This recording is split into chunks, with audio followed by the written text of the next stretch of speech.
পদ্মা নদীর পানি শুকিয়ে যাওয়ায় অসংখ্য ছোট বড় চর জেগে উঠেছে, আর সেই চরেই এখন বাদাম চাষ করে লাভবান হচ্ছেন এই চরাঞ্চলের চাষিরা। ছোট বড় অনেক অসংখ্য চর, যেখানে ধুধু বালু চর ছিল, একসময় কোনো কিছুই এই চরে আবাদ হতো না, কিন্তু গত কয়েক বছর যাবৎ এই চরাঞ্চলে বাদাম চাষ করে লাভবান হচ্ছে এই অঞ্চলের চাষিরা।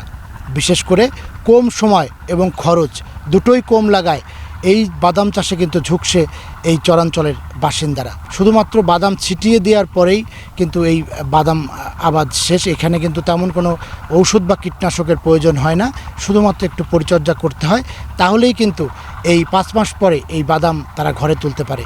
তবে তাদের একটি সমস্যা রয়েছে, সেটা হচ্ছে বন্যা এবং বৃষ্টির সময় যখন এই নদী দিয়ে পানি বেড়ে যায়, তখন কিন্তু এই বাদাম তলিয়ে যায়, এবং এইটাই কিন্তু এই বাদাম চাষের সমস্যার মূল একটি বিষয়। একদিকেই কিন্তু তারা একটু ক্ষতিগ্রস্ত হন, তাছাড়া কিন্তু এই বাদাম চাষে তেমন কোনো সময়ও দিতে হয় না। অধিকাংশ এই চরাঞ্চলের বাসিন্দারা তারা কিন্তু এই বাদাম চাষ করেই কিন্তু তারা জীবিকা নির্বাহ করে থাকেন। বাদাম আজ 4-5 বছর ধরে খুব ভালোই ফলন পাইতেছি। আমরা 1 বিঘে বইতে অন্তপক্ষে 6,000 টাকা খরচ হয়। তা আমরা 1 বিঘে বইতে 6 মণ 8 মণ বাদাম পাইলে 8 মণ বাদামের দাম 5-8 40,000 টাকা দেখা গেল আমার গায়ে। গতবার লস গেছে তার কারণ অনেক খরা, আমার বাদামি পুড়ে গেছিল।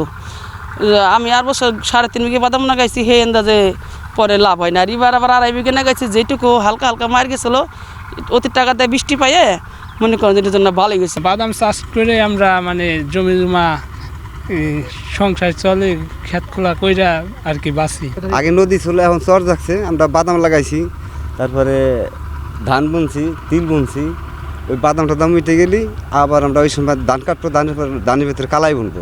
গত বছর কিন্তু কিছুটা ক্ষতিগ্রস্ত হয়েছে এই চরাঞ্চলের চাষিরা, কারণ রাসেল ভাইপার সাপের উপদ্রব যখন বেড়ে গিয়েছিল, ঠিক তখন কিন্তু তারা এই বাদাম আর তুলতে পারেনি, এবং এই না তোলার ফলে কিন্তু তারা এই খেতেই কিন্তু বাদাম নষ্ট হয়ে যায়। এবছর কিন্তু আসলে এখন পর্যন্ত কিন্তু এই রাসেল ভাইপার সাপের কোনো উপদ্রব দেখা যায়নি। নদীতে পানি এবং বন্যা যদি না হয়, তো সেক্ষেত্রে কিন্তু এই চাষিরা এবছরও কিন্তু তারা লাভবান হতে পারবে। কৃষি বিভাগের তথ্য মতে এবছর জেলায় 4,564 হেক্টর জমিতে এই বাদাম চাষাবাদ করা হয়েছে, আর উৎপাদন লক্ষ্যমাত্রা ধরা হয়েছে 8,220 মেট্রিক টন, যার বাজার মূল্য প্রায় 113 কোটি টাকা।